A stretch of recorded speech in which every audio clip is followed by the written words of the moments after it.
দর্শক স্বাগত জানাচ্ছি স্টার নিউজ লাইভে। টানা বৃষ্টিপাত এবং উজান হতে নেমে আসা পাহাড়ি ঢলের কারণে কাপ্তাই হ্রদের পানি বৃদ্ধি পাওয়ায় এবং বিপদসীমার কাছাকাছি পৌঁছে যাওয়ায় কাপ্তাই বাঁধের যে 16টি স্পিলওয়ে রয়েছে সেই 16টি স্পিলওয়ে থেকে 15টি স্পিলওয়ে গত সোমবার দিবাগত রাত 12টা 2 মিনিটে 6 ইঞ্চি করে খুলে দেওয়া হয়েছে এবং এই 6 ইঞ্চি করে স্লুইস গেটগুলো খুলে দেওয়ার ফলে প্রতি সেকেন্ডে 9,000 কিউসেক পানি এই কাপ্তাই বাঁধের স্লুইস গেট দিয়ে কর্ণফুলী নদীতে নিষ্কাশিত হচ্ছে। বর্তমানে আমি রয়েছি কাপ্তাই বাঁধের একদম কাছে। দর্শক আপনারা দেখতে পাচ্ছেন যে কাপ্তাই বাঁধের যে 16টি স্পিলওয়ে রয়েছে এই 16টি স্পিলওয়ের মধ্যে 15টি স্পিলওয়ে বর্তমানে খোলা রয়েছে, একটি বন্ধ রয়েছে এবং এই 15টি স্পিলওয়ের যে গেট সে গেট 6 ইঞ্চি করে গত মধ্যরাত 12টা 2 মিনিটে খুলে দেওয়া হয়েছে এবং এতে প্রতি সেকেন্ডে 9,000 কিউসেক পানি এই কর্ণফুলী নদীতে নিষ্কাশিত হচ্ছে।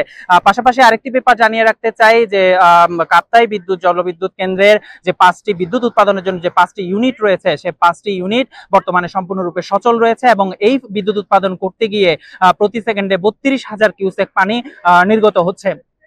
মোট 39,000 কিউসেক পানি প্রতি সেকেন্ডে কর্ণফুলী নদীতে নিষ্কাশিত হচ্ছে। বর্তমানে আজ সকাল 9টায় কাপ্তাই হ্রদের যে পানির স্তর রয়েছে সেটি রেকর্ড করা হয়েছে 108.10 ফুট এমএসএল এবং এই কাপ্তাই যে বাঁধ রয়েছে সেই বাঁধের পানি ধারণ ক্ষমতা হচ্ছে 109 ফুট এমএসএল। আমরা কথা বলেছিলাম কাপ্তাইয়ের কর্ণফুলী পানি বিদ্যুৎ কেন্দ্রের ব্যবস্থাপক মাহমুদ হাসানের সাথে। তিনি আমাদেরকে যেটি বলেছেন যে বাঁধের গেট সবশেষ মঙ্গলবার সকাল 9টায় খোলার সময় নির্ধারণ করা হলেও রাতেই হ্রদের পানির উচ্চতা 108 এমএসএল অতিক্রম করেছে। তো যার ফলে এটি বিপদসীমা ধরা হয়ে থাকে। বিপদসীমার কাছাকাছি হওয়ায় উজান এবং ভাটি এলাকায় বন্যা নিয়ন্ত্রণ করার জন্য সোমবার দিবাগত রাত 12টা 2 মিনিটে স্পিলওয়ের 16টি গেট 6 ইঞ্চি পরিমাণ উঠিয়ে পানি নিষ্কাশন শুরু করা হয়েছে।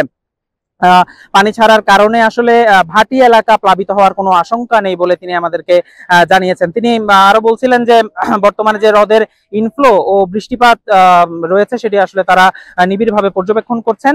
যদি ইনফ্লো বেশি হয় তাহলে আসলে পানির লেভেল যদি অপ্রত্যাশিতভাবে আরো বৃদ্ধি পায় তাহলে তারা এই গেট খোলার পরিমাণ আরো বৃদ্ধি করবেন বলে তারা আমাদেরকে জানিয়েছেন। আমরা সকাল থেকেই অবস্থান করছি কাপ্তাই কর্ণফুলী পানি বিদ্যুৎ কেন্দ্র এলাকায়। এখান থেকে আসলে এখানে আমরা যেটা দেখতে পাচ্ছি যে পানি আসলে নিষ্কাশিত হচ্ছে। এটি হয়তো আরো আজকে আরো অনেকক্ষণ খোলা থাকবে। এবং আরেকটি ব্যাপার আমরা লক্ষ্য করছি যে এই যে আমার পাশে যে কর্ণফুলী নদী রয়েছে সেই কর্ণফুলী নদীতে আসলে অনেকে যারা স্থানীয় বাসিন্দারা রয়েছেন তারা মাছ ধরছেন। যদিও ব্যাপারটা আসলে কিছুটা ঝুঁকিপূর্ণ কিন্তু তারা ঝুঁকি অনুভব করছেন না, তারা এখানে মাছ ধরছেন। তো আসলে এই ছিল আমার কাছে কাপ্তাই জলবিদ্যুৎ কেন্দ্রের বাঁধের পানি ছাড়ার সর্বশেষ